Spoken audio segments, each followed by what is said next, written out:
I was supposed to be celebrating the happiest night of my life, the night before my wedding. Instead, I stood frozen in a fancy restaurant as my fiancée and her parents made a mockery of my late mother. Right then, in front of everyone, I did the only thing I could live with. I ended the wedding, and I don't regret it for a second. I'm Michael, a 33-year-old guy who, until recently, thought he had life all figured out. I had a stable job, close friends, and for the past 6 years, I was in what I thought was a strong, loving relationship with a woman named Lydia. We met the way a lot of people meet these days, through mutual friends at a casual summer cookout. I still remember that day like it was yesterday. Lydia showed up wearing this sun hat that she kept trying to hold down in the breeze, laughing like she didn't have a care in the world. She had this smile that could disarm anyone, and when she cracked a joke about the burnt burgers the host was serving, I laughed harder than I should have. It just clicked. There was something natural about her, like we were already familiar somehow. We spent most of that evening just talking about music, food, the dumb things we did in college, how we both still got lost even with GPS. By the end of the night, I knew I wanted to see her again, and luckily she felt the same. From that point on, we were inseparable. We traveled, binge-watched terrible reality TV shows, got into debates over pineapple on pizza, the usual couple stuff. She was smart, ambitious, and had a certain fire to her that I admired.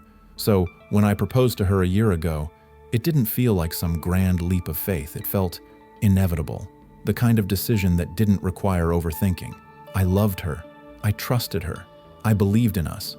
What I didn't realize back then was that I wasn't just committing to Lydia, I was unknowingly tying myself to her entire family. And that's where the real trouble began. Before I go any further, there's someone I need to tell you about. Someone whose absence loomed larger than I ever imagined it would. My mom. At first, everything felt perfect. Lydia and I were in that honeymoon phase. Every date was magical, every conversation effortless. She was warm, attentive, and just the right kind of quirky. Her family seemed a little proper, maybe even stiff, but I chalked it up to nerves. After all, not everyone knows how to act around someone new, right? But over time, little things started to gnaw at me. Things I tried to ignore. The first real crack showed during a family dinner at her parents' place. I mentioned my mom in passing, just a story about how she used to make the world's best peach cobbler. Lydia's mom gave this polite little smile, then glanced at Lydia like I'd said something awkward. Lydia quickly changed the subject. It felt odd, like I'd broken some unspoken rule. Later that night, I asked her about it.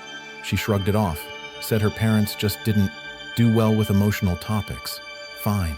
I could live with that, but it didn't stop there. Anytime I brought up my mom, whether it was a memory, a lesson she taught me, or just saying how much I missed her, Lydia would get distant, cold almost. Once she even said, "You really have to stop living in the past." That stung more than I let on. Still, I gave her grace. Grief is uncomfortable for some people, I told myself. Not everyone knows how to handle loss. But what really made me pause happened about 2 months before the wedding. Lydia and I were talking through the guest list when I said I wanted to leave an empty chair at the ceremony to honor my mom. She paused, then said, "Do we really need to do that? I just don't want the whole day to feel sad." Sad. It wasn't about making people cry.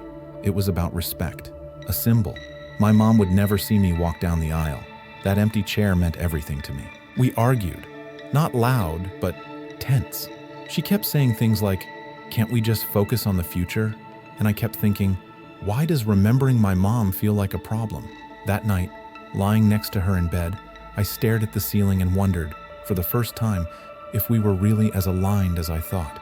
The cracks weren't gaping yet, but they were there, quiet, creeping, and they were only going to get louder. Wedding planning is supposed to be stressful. That's normal. But for me, it became something else entirely. It wasn't the stress of picking flowers or finalizing guest lists. It was the quiet, unsettling feeling that something wasn't right. And it all kept coming back to one thing: my mom. See, I only had a few requests for the wedding. I didn't care about what kind of chairs we used, or whether the napkins were ivory or eggshell. I had 3 things I asked for. Just 3. 1, a framed photo of my mom at the ceremony. 2, an empty chair reserved for her, with her favorite flower, a white rose.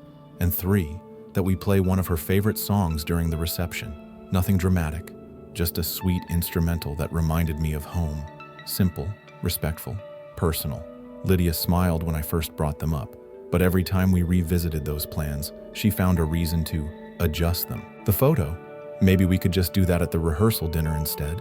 The chair, it might feel too somber. Maybe people won't get it. The song, it doesn't really fit the vibe I'm going for. The vibe I'm going for. That line played on repeat in my head. I started noticing a pattern. Every time I mentioned my mom, Lydia got dismissive, like remembering her was somehow holding me back from being fully present in our relationship. And it wasn't just Lydia. Her family followed her lead. At a brunch with her parents, her mom said, "It's sweet that you're sentimental, but you don't want to turn the wedding into a memorial." Her dad laughed and added, "You're marrying Lydia now. Time to look forward, not backward." I smiled politely, but inside my chest was burning. These weren't just harmless comments. They were subtle digs, minimizations of someone who meant everything to me, someone who raised me alone, who sacrificed her entire life so I could have mine. Still, I tried to be flexible. I compromised. I reasoned with myself. Maybe they just don't understand. Maybe it's cultural. Maybe I'm too sensitive. But deep down, I knew I wasn't being too sensitive. I was being silenced. Then came the final straw, or at least, what should have been. We were finalizing the ceremony layout with the wedding planner, and I mentioned the empty chair again. I'd already compromised on the photo and the song, but this was the one thing I wasn't going to let go. Lydia sighed and said, "Can we not bring that up again? It's becoming a bit much. A bit much." That night I sat in the living room alone, staring at my mom's old photo album, her smile, her strength, her quiet pride in every picture.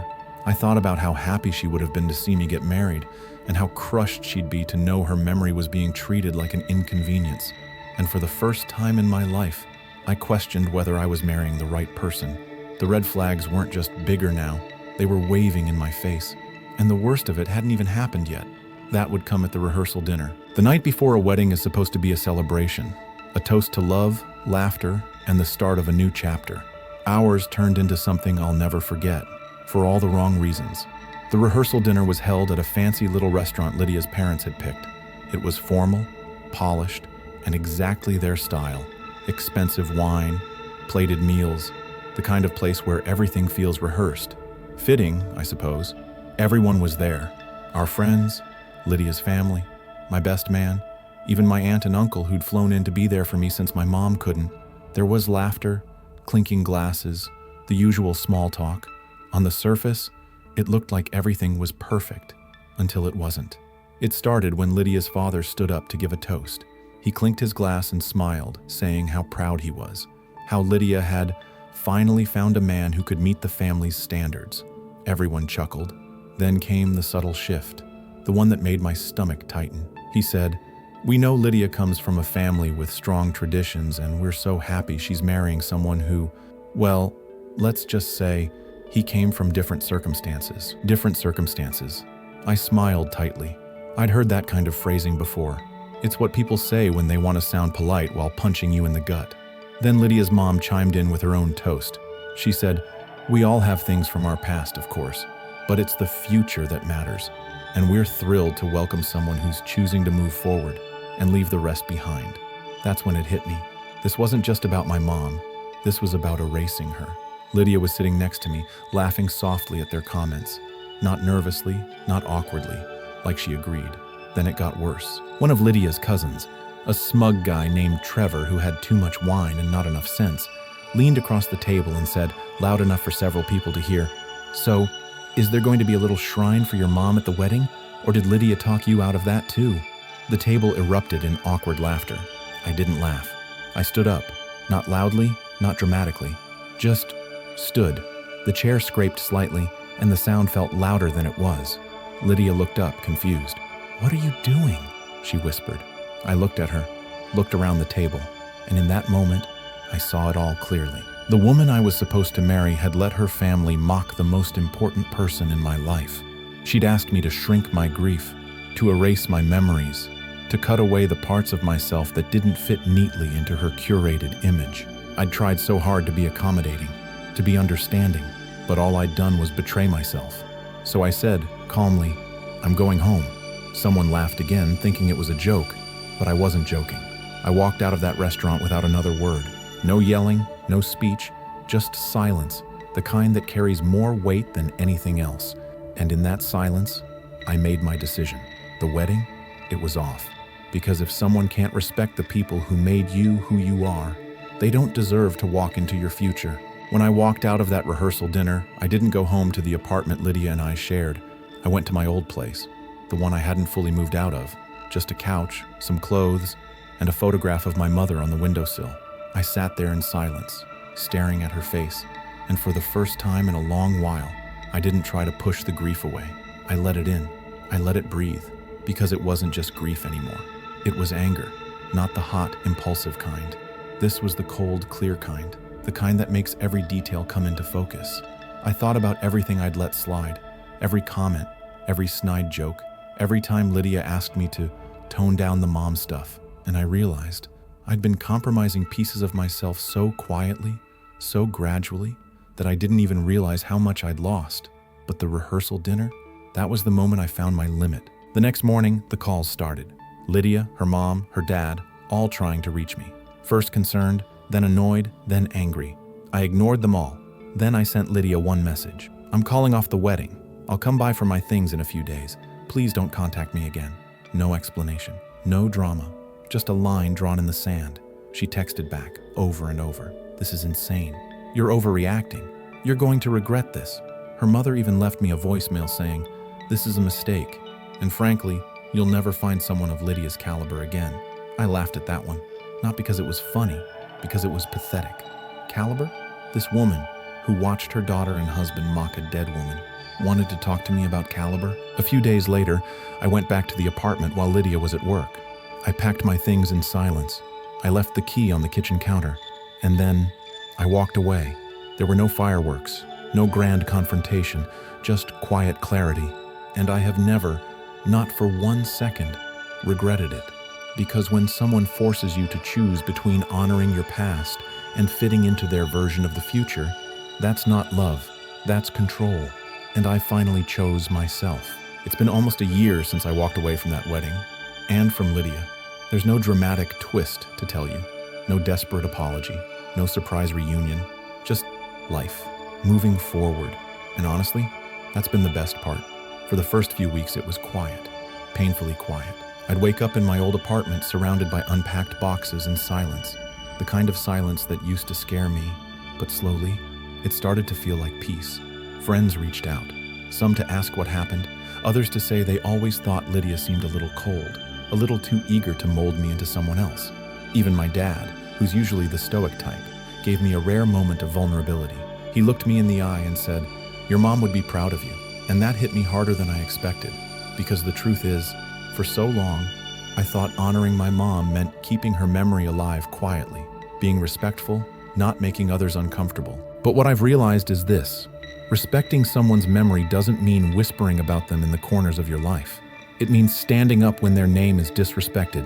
It means protecting their legacy, even if it costs you something. Lydia and her family didn't just mock my mother. They mocked what she meant to me. They treated her like an inconvenience, a shadow over their big day. But to me, she was the light that helped me become who I am.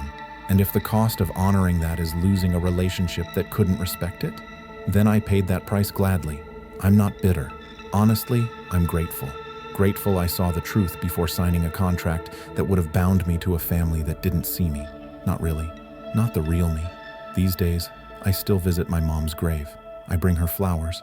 Sometimes I talk to her, tell her what's going on, what I'm building. And every time, I leave with the same quiet confidence. I did the right thing. Because love, real love, never asks you to betray the people who made you who you are. If you've ever felt torn between honoring someone you love and pleasing someone new, remember this: the people worth keeping in your life will never ask you to dim your light, hide your grief, or stay silent about your roots. They'll stand beside you, not in spite of it, but because of it. And that's the kind of love I'm holding out for.